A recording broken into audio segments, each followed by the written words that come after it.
లూకా సువార్త 23:34 యేసు ప్రభువారు పలికిన మొట్టమొదటి మాట, the gospel of Luke chapter 23 and verse 34. యేసు, తండ్రి వీరేమి చేయుచున్నారో వీరు ఎరుగరు గనుక వీరిని క్షమించుమని చెప్పాను. అందరూ ఈ మాట నాతో చెప్పండి. తండ్రి వీరేమి చేయుచున్నారో వీరు ఎరుగరు గనుక వీరిని క్షమించుము. ఫర్గివ్నెస్, క్షమాపణ. ఈ క్షమాపణ అనేది ఎంత గొప్ప బహుమానం అంటే, ప్రపంచంలో ఏ ఒక్కరైనా సరే పాప క్షమాపణ పొందకుండా పరలోక రాజ్యంలో ఉండలేరు, దేవుని రాజ్యానికి చేరలేరు. అయితే ఈ క్షమాపణ ఎవరిస్తారు అంటే, యేసు ప్రభువారు సిలువ నుండి పలికిన మొట్టమొదటి మాట, వీరేం చేస్తున్నారో వీరికి తెలియదు కాబట్టి వీరిని క్షమించని యేసు ప్రభు పలికారు. అంత శ్రమలోనో, అంత వేదనలోనో, అంత భయంకరమైన బాధలోనో యేసు ప్రభు తన చుట్టూ ఉన్న వారి యొక్క ఆధ్యాత్మిక క్షేమం గురించి ఆలోచన చేశారు. What a great God! ఎంత గొప్ప దేవుడు ఆయన. వాస్తవానికి ఆ శ్రమల్లో, ఆ బాధల్లో ఉన్నవారు వారి గురించి వారు ఆలోచన చేసుకోవడానికే టైం ఉండదేమో, కానీ యేసు ప్రభు అక్కడ ఉన్న వారందరి పక్షంగా ఒక కన్సర్న్ కలిగి ఉండి ఫర్గివ్నెస్ అనే ఒక గొప్ప బహుమానాన్ని ప్రభువారు లోకానికి అందించారు. అంతకుముందు యేసు ప్రభు వారి శిష్యులతో పస్కాను భుజించేటప్పుడు లేదా పస్కా భోజనం చేసేటప్పుడు, ఆ ప్రభు రాత్రి భోజనం అంటాం కదా, ఎందుకంటే రాత్రి వేళ శిష్యులతో పాటు యేసు ప్రభు ఆ భోజనాన్ని చేశారు. ఆయన ఒక రొట్టెను తీసుకుని కృతజ్ఞతాస్తుతులు చెల్లించి దాన్ని విరిచి, ఇది మీ కొరకు విరవబడుతున్న శరీరానికి సాదృశ్యంగా ఉంది, మీకోసం నా శరీరాన్ని విరవబోతున్నాను, మీ అతిక్రమ క్రియలను బట్టి నేను గాయపరచబడబోతున్నాను, అందుకోసం ఈ రొట్టె ఏ విధంగా విరవబడిందో నా శరీరం కూడా మీకోసం విరవబడబోతుందని యేసు ప్రభు వారు సందేశాత్మకమైన విషయాన్ని వారికి తెలియజేశారు.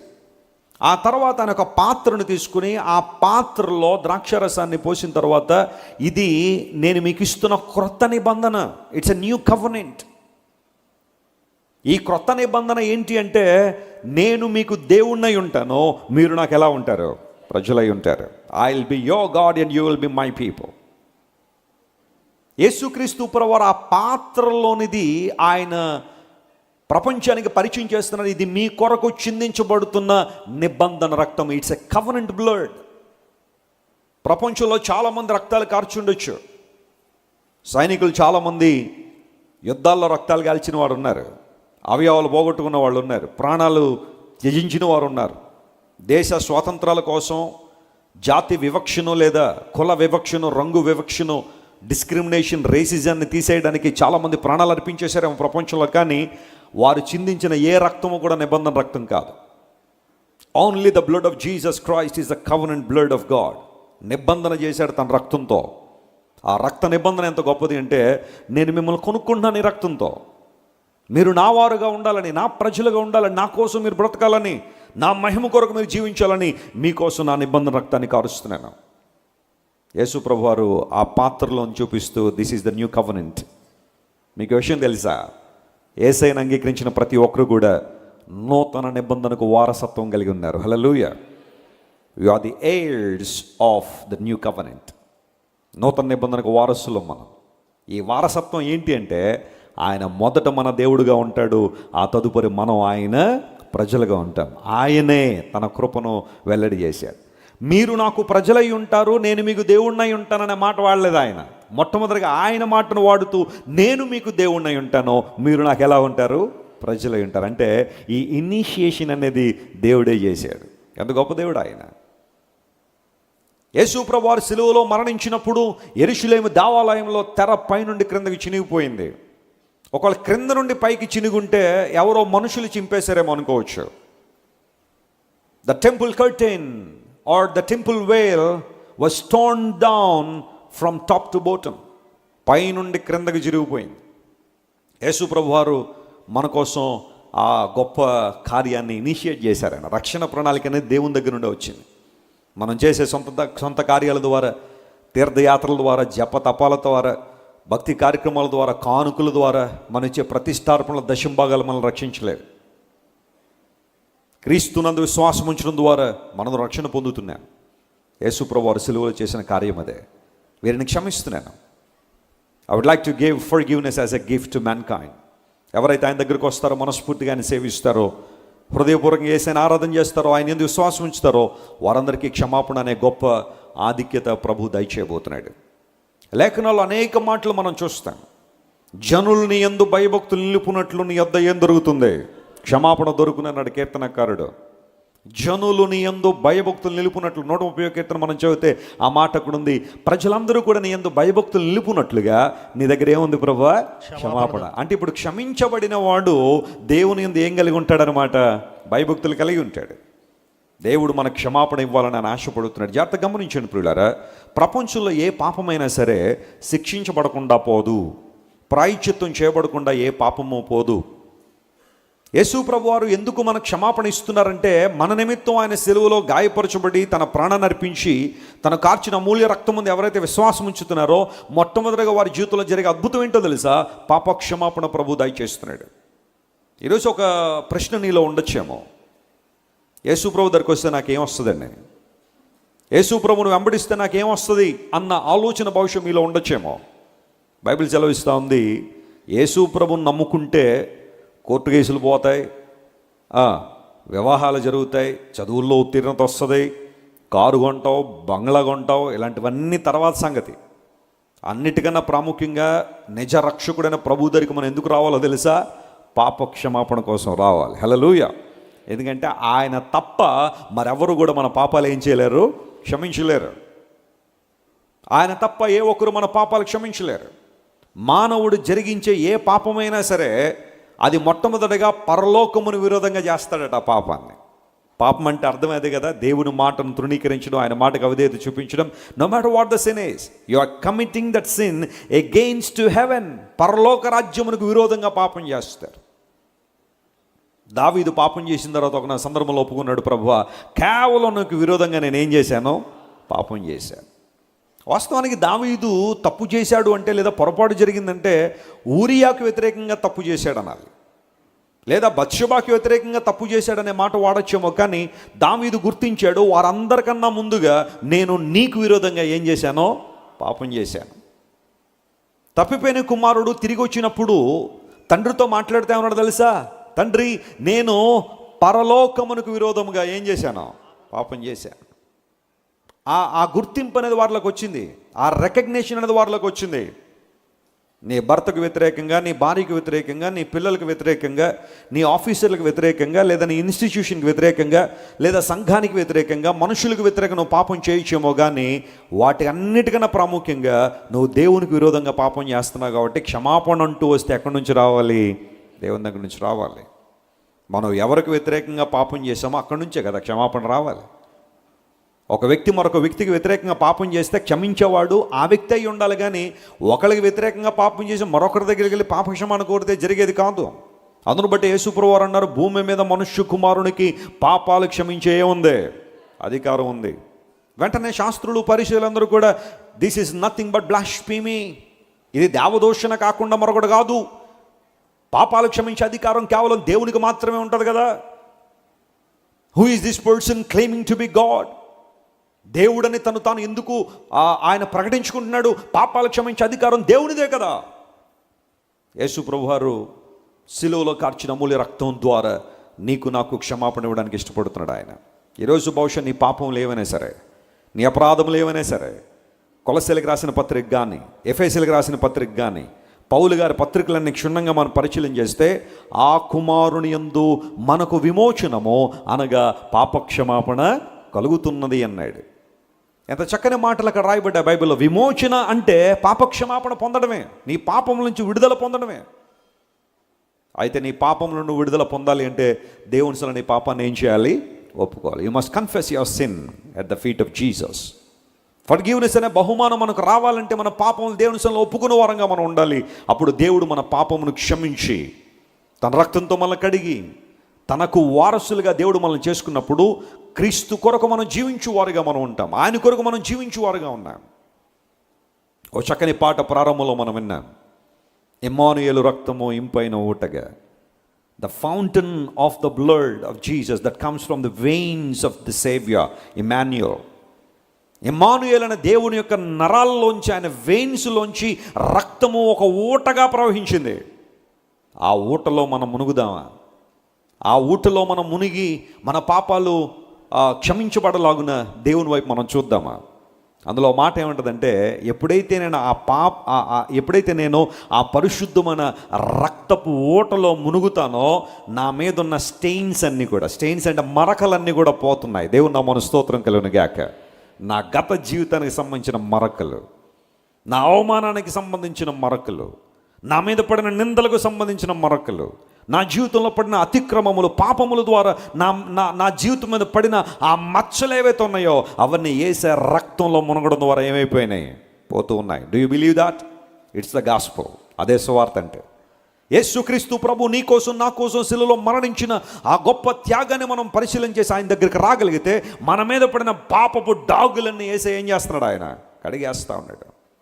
ఇప్పుడు ఎవరి పాపాలు అయితే క్షమించబడుతున్నాయో, ఎవరి పాపాలైతే క్షమించబడి దేవుని బిడలుగా మార్పు చెందుతున్నారో వారు ఎవ్వరూ ఊహించలేనంత గొప్ప ఆనందాన్ని సొంతం చేసుకుంటారు. Praise the lord.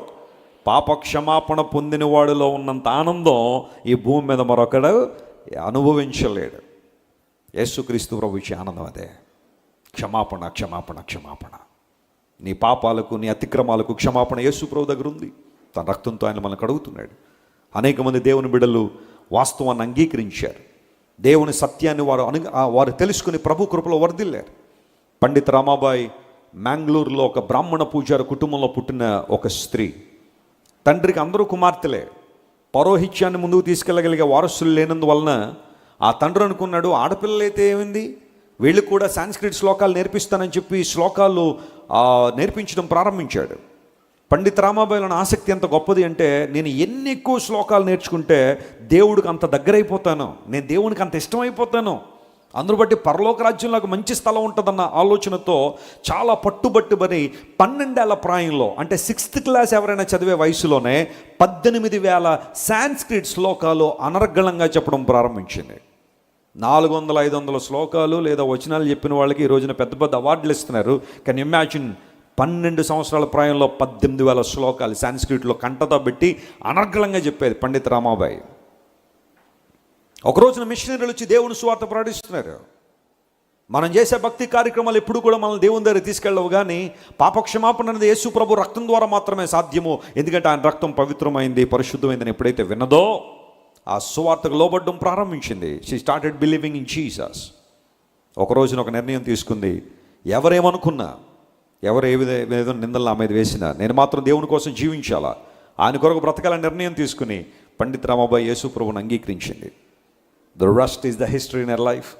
ఆమె జీవితంలో మిగతా రోజులన్నీ కూడా గొప్ప చరిత్రగా ఉన్నాయి. అనేక మందిని ప్రభావితం చేసింది. దేవుని కోసం చాలామందిని గెలవగలిగింది. దేవదాసి వ్యవస్థను రూపుమాపడంలో పండిత్ రామాబాయి చేసిన గొప్ప కాంట్రిబ్యూషన్, ఏ ఒక్కరు కాదనలేని కాంట్రిబ్యూషన్ పండిత్ రామాబాయి. దేవదాసి వ్యవస్థ గురించి నేను ఎక్కువగా మాట్లాడిన ఉద్దేశం కాదు, చదువుకున్న వాళ్ళందరికీ తెలుసు మన దేశంలో పూర్వదినాల్లో ఏం జరిగేదో. అలాంటి వ్యవస్థను రూపుమాపడంలో పండిత్ రామాబాయి చాలా ప్రయాసపడింది. కారణం ఏంటంటే క్షమాపణ విలువ తనకు తెలుసు కాబట్టే. ఈరోజు దేవుని బిడ్డలారా, యేసు ప్రభు ఈ లోకానికి వచ్చింది మన పాపాలు క్షమించడానికి. ఆయన మన పాపాలు క్షమించడం ద్వారా మనందరూ కూడా ఆయన బిడ్డలుగా జీవించాలని ప్రభు ఆశిస్తున్నాడు. నువ్వు ఎప్పుడైతే సువార్త వింటావో, యేసుక్రీస్తు ప్రభు రక్షణ సువార్త నీకు అందించబడుతుందో, ఆయన కొరకు నువ్వు మంచి నిర్ణయం తీసుకుని, ప్రభువా నన్ను కడగండి, నీ రక్తం పోసి నన్ను శుద్ధీకరించండి, ఆ ఊటలో, రక్తపు ఊటలో నా జీవితాన్ని కడుక్కోవాలని ఆశపడుతున్నానని ఎవరైతే ప్రభు వైపు చూస్తున్నారో క్షమాపణ ఉచితంగా యేసయ్య అనుగ్రహిస్తున్నాడు. హల్లెలూయా. ఈ పాడన్ అనేది డబ్బులు పెట్టుకునేది కాదు, ప్రభు ఉచితంగా నీకు ఇస్తున్నాడు. నువ్వు స్వీకరించగలిగితే పాప క్షమాపణ పొందిన వారు దేవుని కృపలో వర్ధిల్లుతారు. యేసు ప్రభు మనకు నేర్పించే పాఠం అదే. ఆయన మాత్రమే ఆయన పాపాలు క్షమించగలడు. At the same time the Bible tells us that we need to forgive others as well, because we have received great forgiveness from God. దేవుని నుండి ఒక శ్రేష్టమైన క్షమాపణ మనం పొందుకున్నాం కాబట్టి క్రైస్తవ జీవితంలో, విశ్వాస యాత్రలో మనం కూడా ఇతరులను క్షమించగలిగే స్థాయికి రావాలి. ఏదో ఒక స్థాయిలో, ఏదో ఒక రూపంలో, ఏదో ఒక విధానంలో, నీ కుటుంబ సభ్యులో, నీ స్నేహితులో, లేదా మరొకరు నీ పక్షాన ఏదైనా పొరపాటు చేసి ఉండొచ్చు, లేదా తప్పిదాన్ని చేసి ఉండొచ్చు. వారి మీద ప్రతీకారాన్ని, ద్వేషాన్ని జీవితాంతం గుండెల్లో పెట్టుకోవడం కంటే క్రీస్తు నామం పేరట వారిని ఏం చేయాలి? మనం క్షమించేయాలి. అలా క్షమించడం ద్వారా మొట్టమొదటిగా మనం ప్రశాంతంగా బ్రతకగలుగుతాం జీవితంలో. రెండవది, మన ద్వారా ఎవరి నామం మహింపరచబడుతుంది? దేవుని నామం మహింపరచబడుతుంది. క్షమాపణ అనే ఆ గొప్ప ఆధిక్యతలోనికి మనం నడిపించగలిగితే మన ద్వారా దేవుడు ఎంత ఆనందిస్తాడో, ఎంత సంతోషిస్తాడో. కారణం దైవిక లక్షణము క్షమించడం కాబట్టి దేవుని బిడ్డలు కూడా క్షమించేవారుగా ఉండాలి. భార్యలు చాలామంది తమ భర్తలను క్షమించలేకపోతున్నారు ఈ రోజుల్లో. ఏళ్ల తరబడి అతడు చేసిన ఒక పనో లేకపోతే ఒక అన్యాయమో ఏదో ఒకటి మనసులో పెట్టుకున్న ప్రతిసారి దాన్నే తలుచుకుని దుఃఖపడే భార్యలు చాలామంది ఉన్నారు. భర్తను క్షమించలేని భార్యలు, భార్యని క్షమించలేని భర్తలు. నేను ఎవరినైనా క్షమిస్తాను కానీ నా భార్యను క్షమించలేనండి, నేను ఎవరినైనా క్షమిస్తాను కానీ నా భర్తను క్షమించలేనండి, నా పిల్లల్ని క్షమించలేని తల్లిదండ్రులు చాలామంది కంకణం కట్టుకుని కూర్చున్న వాళ్ళు చాలామంది ఉండుండొచ్చు. ఎందుకంటే యవ్వన కాలంలో వారు తీసుకున్న ఏదో ఒక చెడ్డ నిర్ణయాన్ని బట్టి. ప్రపంచంలో ఎక్కడ చూసినా క్షమాపణ లేని పరిస్థితుల్లో జీవిస్తూ ఉంటే the Bible is teaching us a lesson to forgive others. చరిత్రలో జరిగిన ఒక సంఘటన మీకు జ్ఞాపకం చేస్తాను. రెండవ ప్రపంచ యుద్ధ కాలం అది. 1939 నుండి 45 వరకు 6 సంవత్సరాలు రెండవ ప్రపంచ యుద్ధం జరిగింది. చాలామంది ఆ యుద్ధంలో ప్రాణాలు కోల్పోయారు. ఆ సందర్భంలో అమెరికా దేశానికి సంబంధించిన ఒక యుద్ధ వీరుడు, అతడు యుద్ధ విమానాలను నడిపే ఒక పైలట్ అనమాట. అతని పేరు లూయిస్ సిల్వీ జాంపరిని అంటారు ఆయన్ని. Louis Silvie Zamperini. He was a wonderful and professional pilot. ప్రాముఖ్యంగా ఆ యుద్ధ విమానాలు ఉంటాయి కదా, డిఫెన్సివ్ ఫ్లైట్స్ ఉంటాయి కదా, వాటిని చాలా చక్కగా నడిపేవాడు ఎయిర్ ఫోర్స్లో. కొన్ని సందర్భాల్లో వారు ప్రాణాలు లెక్క చేయకుండా వెళ్ళాలి. ప్రాణాలు కావాలంటే కుదరదు, లెక్క చేయకుండా వెళ్ళిపోవాలంతే. కొన్నిసార్లు బాగా హైట్స్లో ఎగరాల్సి వస్తుంది, చాలా తక్కువ హైట్లో ఎగరాల్సి వస్తుంది. ఫ్లైట్ కనుక తక్కువ హైట్లో ఎగురుతుందంటే ప్రెషర్ ఎక్కువ ఉండదు, క్యాబిన్ ప్రెషర్ ఎక్కువ ఉండదు, చెవులు గళ్ళు పడిపోతుంటాయి. ఆ సందర్భాల్లో మీరు ఎప్పుడైనా ఫ్లైట్లు ఎక్కిన వాళ్ళు ఆ ఫ్లైట్ డిసెండ్ అవుతూ ఉండగా చెవులు గళ్ళు పడుతూ ఉంటాయి. ఇయర్ బ్లాక్స్ అంటారు వాటిని. చిన్నపిల్లలు ఏడుస్తూ ఉంటారు తట్టుకోలేక. ఆ ప్రెషర్లో వారు విమానాలు తీసుకెళ్తూ ఉండాలి. ఆ సందర్భంలో జరిగిన విషయం ఏంటో తెలుసా? ఈ జాంపరిని కూడా అలాంటి విమానాలు ఆపరేట్ చేస్తున్న 1939 నుండి 45 వరకు కూడా యుద్ధం చాలా భయంకరంగా జరుగుతుంటే, ఒకరోజు నా ఫ్లైట్ వేసుకుని వెళ్తూ ఉంటే సుమారుగా అందులో 11 మంది ఉన్నారు పైలట్స్. అందరూ కూడా లోపల విమానంలో. ఆ విమానం పసిఫిక్ మహాసముద్రంలో కూలిపోయింది. 8 మంది స్పాట్లో చనిపోయారు, 3 మాత్రం బ్రతికారు. ఒక చిన్న బోట్ లాంటిది వారికి దొరికితే, ఆ లైఫ్ బోట్ అనండి లేకపోతే వాట్ ఎవర్ ఇట్ ఈస్, దానిలో 3 మాత్రం సర్వైవ్ అవ్వడానికి ప్రయత్నం చేశారు. తినడానికి ఏమీ లేదు, ఉప్పు నీళ్ళు త్రాగలేరు, కేవలం గాలి పీల్చుకుని బ్రతుకుతున్నారు. ఎవరైనా వస్తారేమో, కాపాడతారేమో. నడి సముద్రంలో ఒక చిన్న బెలూన్ లాంటి ఒక లైఫ్ బోట్లో 3 ఉండిపోయారు. 1 రోజు, 2 రోజులు, 10 రోజులు, 15 రోజులు, 20 రోజులు, 30 రోజులు గతించిపోయినాయి. ఆజానుభవాలైన వ్యక్తులు సగం అయిపోయారు, సన్నగా అయిపోయారు. ఎందుకంటే ఆక్సిజన్ మాత్రమే పీల్చుకుని బ్రతుకుతున్నారు. 30 రోజులకు ఒకటి చచ్చిపోయాడు. దానిలో మెల్లగా ఆ బక్క చిక్కుమని 2 కూడా ఆ వ్యక్తిని అలా సముద్రంలోకి వదిలేశారు. ఆ మిగతా 2 ఎవరైనా వస్తారా మమ్మల్ని కాపాడుతారని కనిపెడుతున్నారు. ఆ సందర్భంలో లూయిస్ సిల్వీ జాంపరిని కూడా ఆ ప్రాంతంలో 75 కేజీలు ఉండేవాడు 30 కేజీలకు వచ్చేసాడట.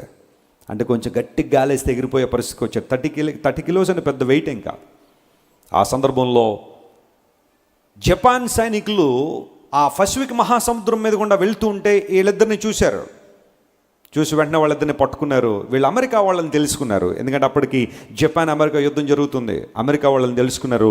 వాళ్ళిద్దరిని కూడా ఖైదీలుగా మార్చారు. యుద్ధ ఖైదీలు అంటారు కదా, పట్టేసుకుని జపాన్ తీసుకెళ్ళిపోయారు. ఆ రోజు నుండి అసలు నరకం ప్రారంభించబడింది. ప్రతిరోజు జాంపరిని అనుకునేవాడు, నేను ఆ సముద్రంలో చచ్చిపోయినా బాగుండదు, అనవసరంగా ఈ శత్రువులు దొరికేశానని బాధపడడం మొదలుపెట్టి. ఎందుకంటే వాళ్ళు పెట్టే చిత్రహింసలు అంతా ఇంత కాదు. చేతి గోళలు లాగుతున్నారు, భయంకరంగా బరువులు ఈ చెస్ట్ మీద బరువులు పెడతా ఉంటే ఊపిరాడక కంగారు పడిపోతుంటే ఇంకా లాస్ట్ మినిట్లో ఇంకొక క్షణంలో చచ్చిపోతాడనిగా ఆ బరువు తీసేవారు. మళ్ళా కుదుడు పడ్డానికి కొన్ని రోజులు పట్టేది.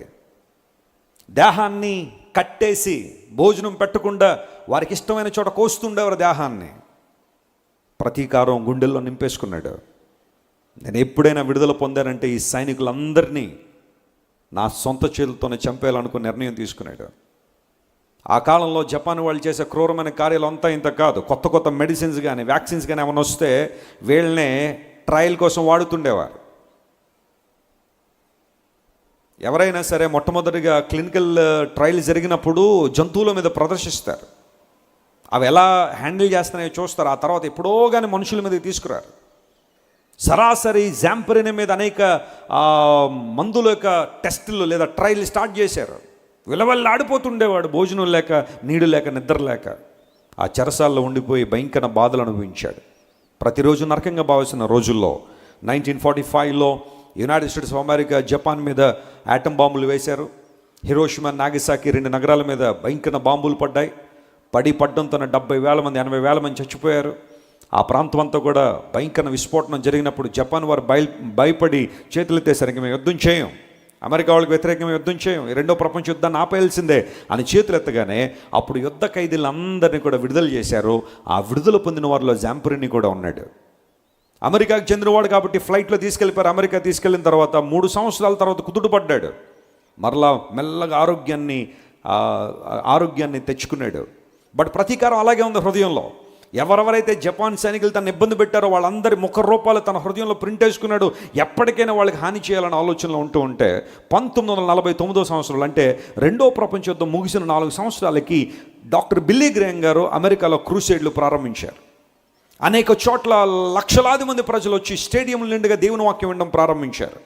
ఆ క్రూసేడ్లో దైవజనుడు బిల్లీ గ్రేహం గారు వాక్యం చెబుతుంటే జాంపరిని మీరు ఎలాగైతే ఈ రోజున కూర్చుని దేవుని వాక్యం వింటున్నారో ఒక చోట కూర్చుని దేవుని వాక్యం విన్నాడు. వాక్యం మొదలుపెట్టిన దగ్గరుండి అయ్యేంత వరకు కూడా అతని కళ్ళ నీళ్ళు వస్తూనే ఉన్నాయి. యేసుక్రీస్తు ప్రభు శిలువలో చేసిన గొప్ప త్యాగం ఆయన్ను హింసిస్తున్న వారిని, అపహసించిన వారిని, తృణీకరించిన వారిని, ముళ్ళ కిరీటం పెట్టిన వారిని, భయంకరంగా కొరడాలతో కొట్టిన వారిని, శిలువలో మేకులు కొట్టిన వారిని సైతం యేసు ప్రభు క్షమించాడే. ఈరోజు అంత క్షమాపణ, అంత ప్రేమ నేను కూడా పొందుకోవాలనుకున్నాడు. ఆ 1949 సంవత్సరంలో బిల్లీ గ్రేహం గారి క్రూసేడ్లో జాంపరిని యేసు ప్రభువును తన సొంత రక్షకునిగా అంగీకరించాడు. He accepted Jesus as his personal savior. రక్షణ పొందిన తర్వాత మెల్లమెల్లగా ప్రతీకారాన్ని తీసేయడం మొదలుపెట్టాడు. He started forgiving his enemies. అలా కొన్ని సంవత్సరాల తర్వాత ఒకసారి అమెరికాలో ఉన్న ఈ యొక్క ఎయిర్ ఫోర్స్ అధికారులందరూ కూడా జపాన్కి ఒక చిన్న టూర్ మీద వెళ్ళారు. వెళ్ళినప్పుడు ఈ జాంపరిని కూడా టూర్లో వెళ్తే ఒక చోట ఆ జపాన్ సైనికులందరూ ఉండే శిబిరాన్ని దర్శించగలిగే అవకాశం దొరికింది. ఒక్కసారిగా జాంపరిని లోపలికి రాగానే తను ఎవరైతే అతి క్రూరంగా హింసించారో వాళ్ళందరూ వరుసగా నిలబడి ఉన్నారు. ఇదే జాంపరిని ప్రభువుని అంగీకరించకపోయిండుంటే వాళ్ళందరినీ చంపేసేవాడే. కానీ ఆ రోజు తన శత్రువులందరూ తన కళ్ళ ముందు నిలబడితే జాంపరిని దగ్గరికి వెళ్ళి అందరినీ కౌగలించుకుని ముద్దు పెట్టాడట. దేవుని నామమున స్తోత్రం కలుగును గాక. ఎప్పుడైతే ఆ సంఘటన జరిగిందో ప్రతి సైనికుడి కళ్ళల్లోంచి నీళ్లు రావడం ప్రారంభించాయి. ఈయనంత భయంకరంగా హింసించాం, బాధించాం, బట్ స్టిల్ ఇతడు చూపించే ప్రేమ ఎంత గొప్పది. వెంటనే వాళ్ళందరికీ కూడా యేసు ప్రభు సువార్త చెప్పి, ప్రభు మార్గాన్ని చెప్పి జాంపరిని అక్కడి నుంచి వెళ్తాడు. చరిత్రలో జరిగిన ఈ సంఘటన నేను చదివినప్పుడు ఎంత స్ఫూర్తిని పొందుకున్నానంటే, అంత కఠినమైన పరిస్థితుల్లో ఉన్న వాళ్ళు కూడా క్రీస్తు ప్రభు బోధన అనుసరించి క్షమాపణ అనే ఆ దివ్య లక్షణాన్ని అవలర్చుకుంటే మన జీవితాల్లో ఏ స్థాయిలో మనం ఉన్నాం ఈరోజు ఆలోచించాలి. ఎన్నో సంవత్సరాలుగా దేవుని వాక్యం వింటున్నావు, ఎన్నో సంవత్సరాలుగా దేవుని మందిరానికి వస్తున్నావు, ఎన్నో సంవత్సరాలుగా దేవుని బిడ్డనని పిలిపించుకున్నావు. కానీ ఇంకా నీ హృదయంలో ద్వేషం ఉందా? ఇంకా నీ హృదయంలో స్వార్థం ఉందా? ఇంకా నీ హృదయంలో సంకుచిత స్వభావమే ఉందా? నేను బాగుంటే చాలు, నేను ఒక్కడే బాగుంటే చాలు, ఎవరెలా పోతే నాకేంటన్న స్వార్థం, సంకుచిత స్వభావం, ద్వేషం, ప్రతీకారం ఇవన్నీ నీ జీవితంలో ఉన్నాయి. This is the time to take them of. అవన్నీ కూడా బయటికి పంపించాల్సిన సమయం ఇదే. తండ్రి వీరేమి చేయించున్నారు, వీరు ఎరుగురు కనుక వీరిని క్షమించి. యేసే ఇచ్చిన క్షమాపణ పొందుకున్న మనందరం కూడా క్షమించే మనసు కలిగి ఉంటే అంతకన్నా ఆధిక్యత మరొకటి లేదు.